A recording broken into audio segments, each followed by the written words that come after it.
What's good, YouTube, and welcome back to the channel. This is Yugioh. It's been a minute, but we have been grinding the YCS scene, so we have been away from our YouTube, but now we are back, and we are back better than ever.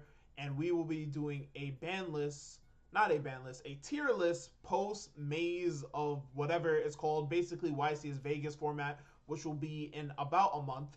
But we don't have any major releases up until then, so I felt that it was appropriate in order to include those in this discussion for the potential meta.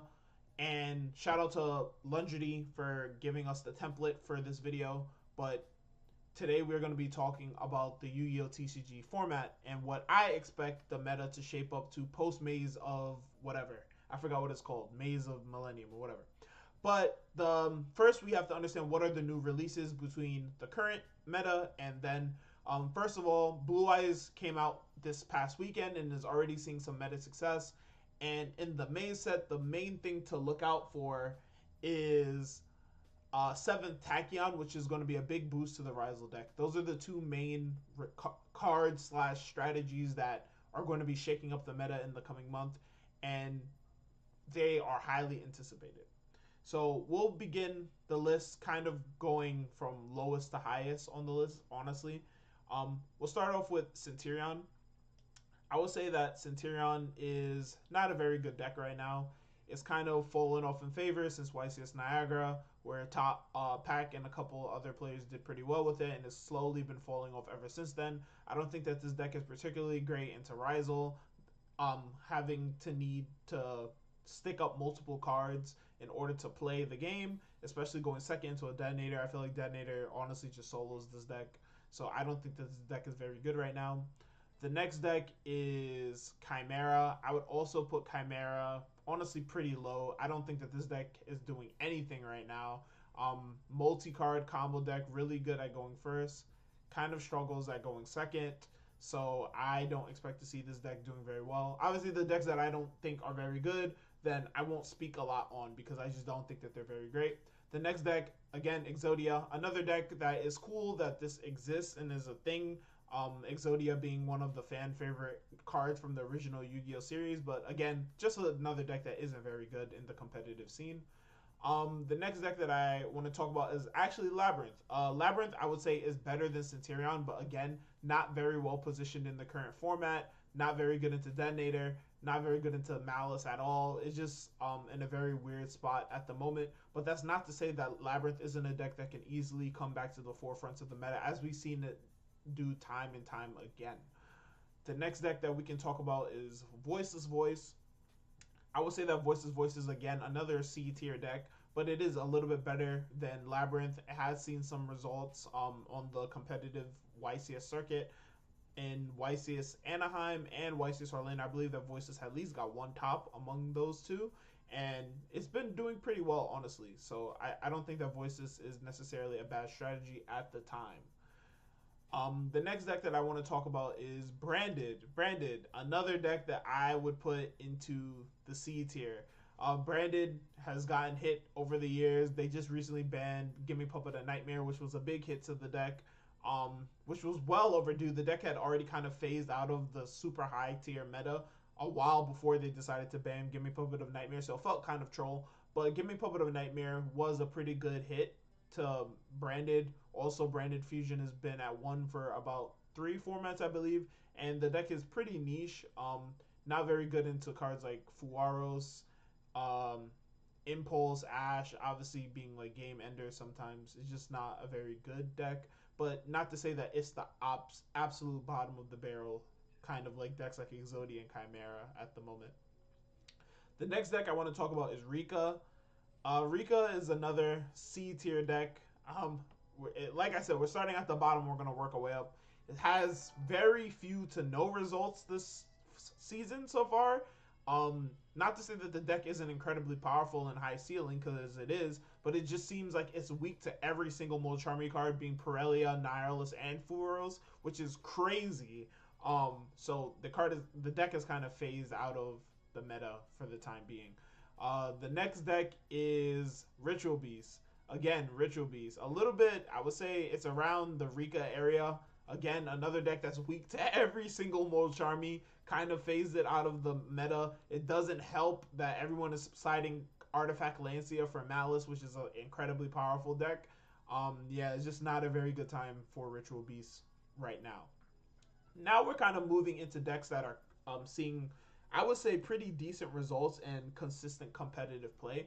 And actually, there's one more stinker that we kind of have to get out the way, and this pains me to say, but it is Yubel.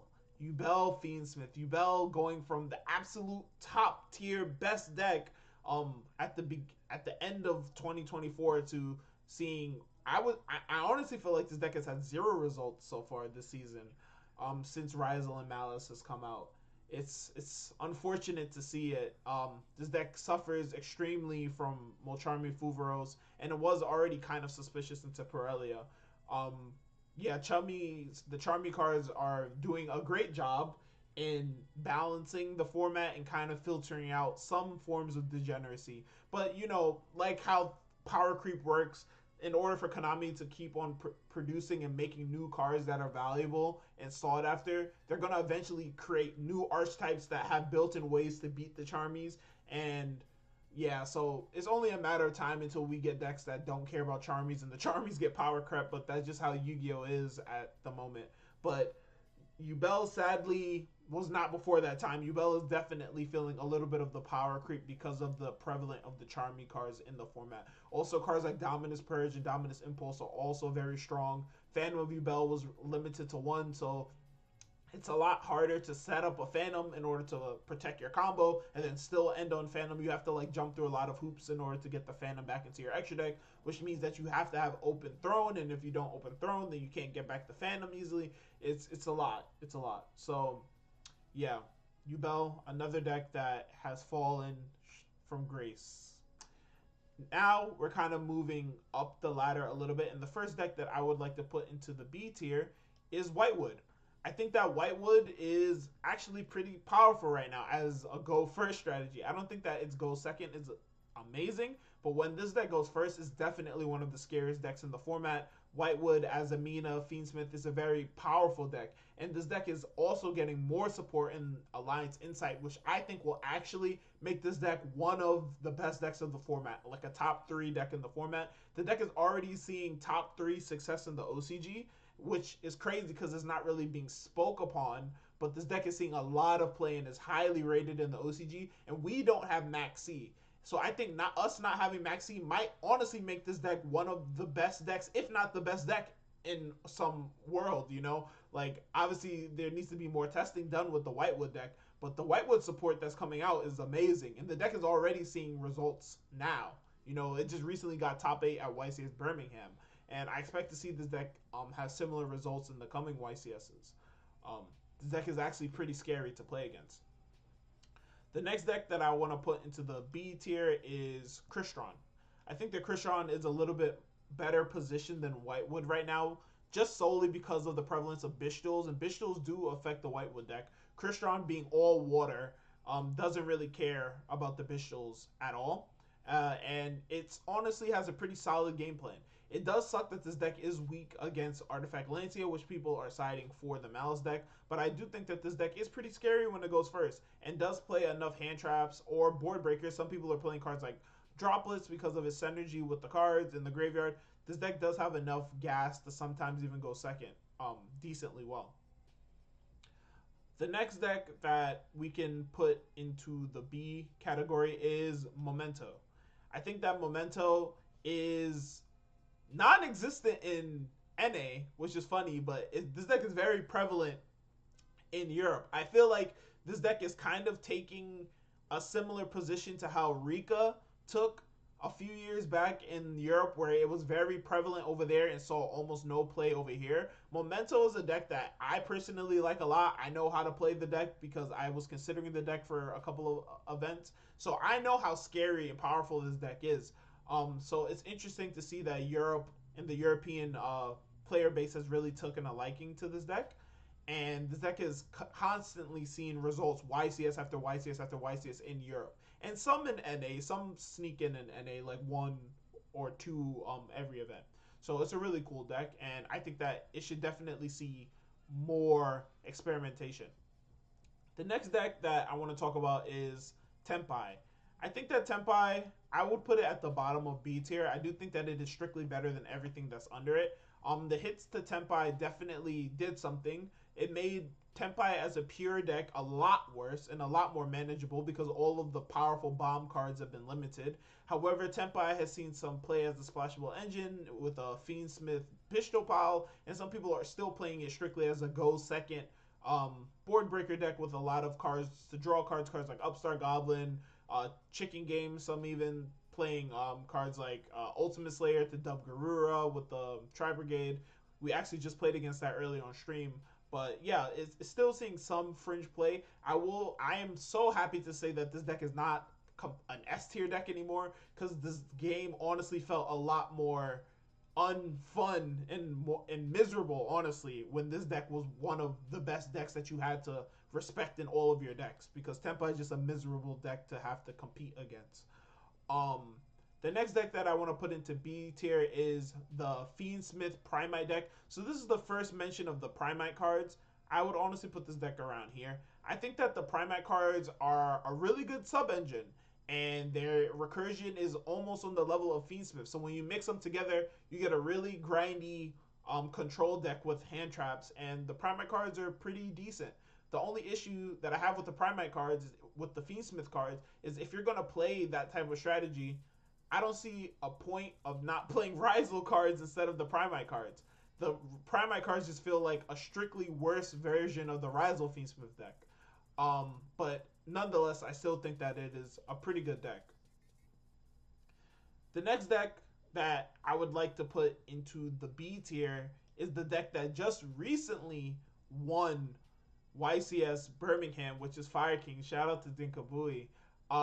This deck is neat. I think it's a neat deck. It's very low to the ground, like 1 to 2 plays per turn, really grindy. Skyburn is an amazing card in combination with what Fire King is trying to do, looping Kirins, Garunix, Arvada, etc., etc. A very grindy deck, very interesting approach to the format. He even said it himself that he didn't expect to do well, and he just wanted to go have fun. So I don't think that his success necessarily means that, whoa, we have to buy out Fire King cards, this is the best deck. No, he's an amazing player. He's been recognized as one of, if not the best European player in the world, constantly and consistently coming up with interesting strategies in order to do well at these events, large events. So I think that this is really showcase to his legacy and his greatness as a player, more than Fire King, sadly. Even though I do love Garunix, he's the little homie, the little chicken nugget. But I do think that this deck is respectable, even after testing and seeing this deck play after the YCS. The deck is interesting, and it does do pretty cool things, and it is decently positioned into some of the top decks. It does have a really bad Malice matchup. Malice playing Shifter. It's really ignorant. But again, I like these decks that don't have to play light and dark monsters a lot because of the prevalence of the Bishtuls in order to counter Fiendsmith. So if your deck doesn't have to play light and dark monsters, you already, in my opinion, are a little bit higher on the tier list, just solely because you don't play into Bishtuls. And Fire King and decks like Crystron do not care about Bishtuls. Same thing with Tempai, but Tempai, its engine has just been destroyed by the ban list. So now we're kind of moving into the A tier category. The first deck I'll put in A tier is Mermail. I think that Mermail is pretty well positioned, and we saw it do pretty well at YCS Birmingham, getting all the way to the top 4, and there were multiple people playing Mermail in the top cut. I'm not too familiar with how to play Mermail, so I can't really go too in depth with how to play it, but it does seem really powerful. Cards like Minstrel, cards like Moulin Glacier, hand ripping your opponent. You don't play into Bishtuls at all. It just seems really powerful. However, this deck is weak to some prevalent hand traps in the format. Cards like Shifter, cards like Droll, really tear this deck up. But I do think that it's a solid strategy. The next deck that I want to put into the A tier is Blue Eyes Primite. I'll put pure Blue Eyes probably down here, or more in the C tier or like top of D tier. I don't think that pure Blue Eyes is too great. You just don't have enough starters, and this deck already feels like it doesn't have enough starters. But I do think that Primite Blue Eyes is really good. We've been playing it a lot on stream just to get more familiar with the deck, and I can say that I do see the appeal of this deck.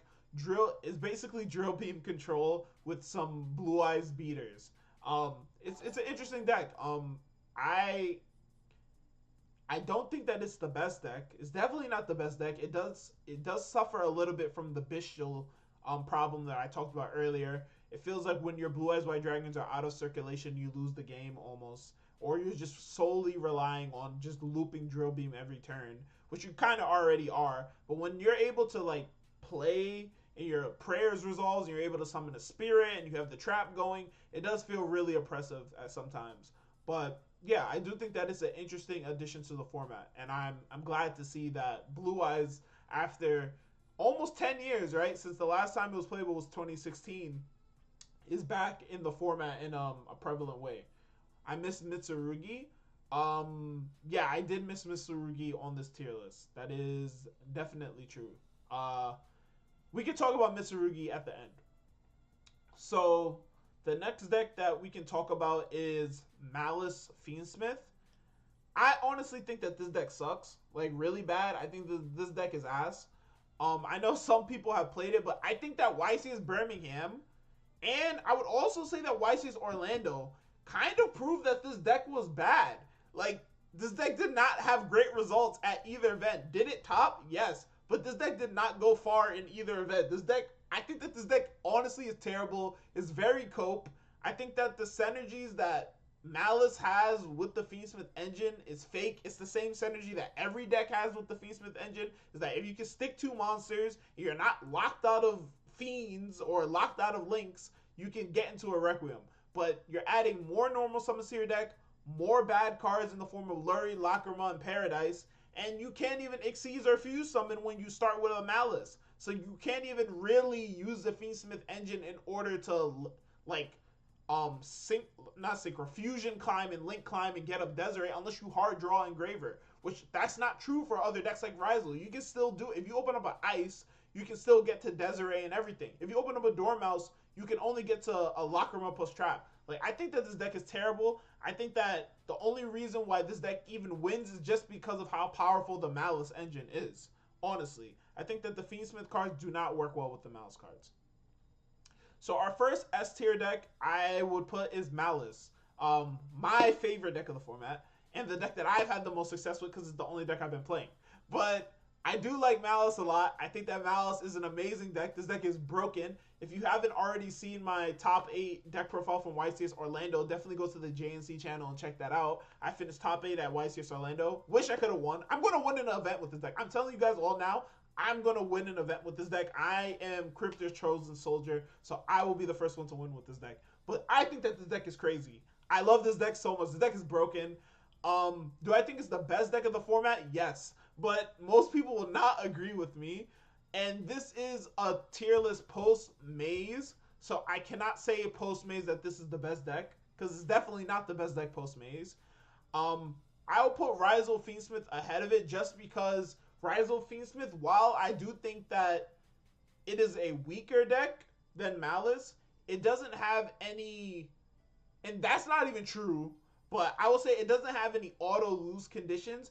The reason why I say that it's not even true is because I think that when this deck goes first and it gets Fuwaros, it does feel like you almost auto-lose. The Mirror, at least. Against some other decks, sometimes you're able to pull through because Detonator is so powerful. But because this deck is so prevalent, when you get Fuwaros in the Mirror, it does feel like you auto-lose. But yeah, Detonator is just so broken. This card is insane. It carries Rizal to the best deck of the format. It's just the best card in the format. Every deck has to respect it. Decks that auto-lose to it can't be considered good in this format. Yeah. Detonator. And then the last deck, and this is a hot take, but I think that the best deck of the format post-Maze is Pure Rizal. I honestly think that Pure Rizal is better than Fiendsmith Rizal right now. I think that Europe has kind of moved in that direction. We saw a lot of Pure Rizal doing well in the top cut of Birmingham compared to the Fiendsmith version. But I think that the Pure Rizal deck is honestly the best deck of the format right now.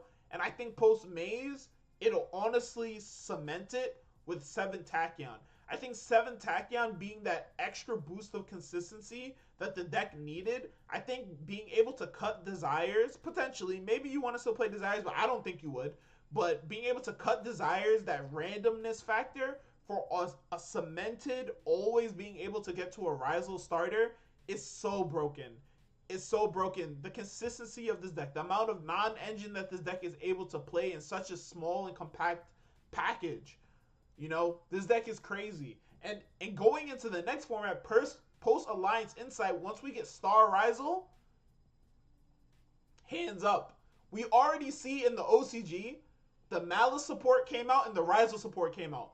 Everyone was clowning Star Rizal. Everyone was like, yo, these Ignister cards, hair, house hair, door hair, whatever, the new Malice monster, broken. Everyone was glazing the Malice cards. Everyone was shitting on my boy Star Rizal. And look at the format now. Rizal is the best deck. They have 1 X, 1 Bonfire. Star Rizal actually just made it the best deck again. Like, Star Rizal is crazy. But not to say that I don't think that the Ignition support is crazy. Those cards are crazy. I'm going to have fun with the Malice deck with the Ignister cards. But Star Rizal, that dude's a motherfucker, bro. But yeah, this is what I think of the format going into post-Maze. As for Mitsurugi, where I'd put Mitsurugi as an A tier deck. I do not think that Mitsurugi is an S tier deck. I don't think that it's a better version of Rizal than the Fiendsmith or Pure version. I think it's more fun. It's cooler. You're ritual summoning. We have to see what the second wave of Mitsurugi cards does for the archetype. Whether you'll be able to play it more as a pure deck or it has more synergies with Rizal, or what the Rizal engine is looking like. But I do think that Mitsurugi is a solid deck. I would put it probably at the top of A tier, honestly. I'd put it at the top of A tier. Yeah, I put Mitsurugi probably at the top of A tier. I would say out of every deck on this list, next to Mermail and Malice, Mitsurugi Rizal is probably the scariest deck to sit across from. But I do think that it is probably worse than both of them. So actually, I would put Mitsurugi above Malice Fiendsmith, but right in the middle. I'd put Mitsurugi here. But yeah, guys, if you like these sort of videos, definitely make sure to subscribe to the channel. And I will catch you guys in the next one. Peace.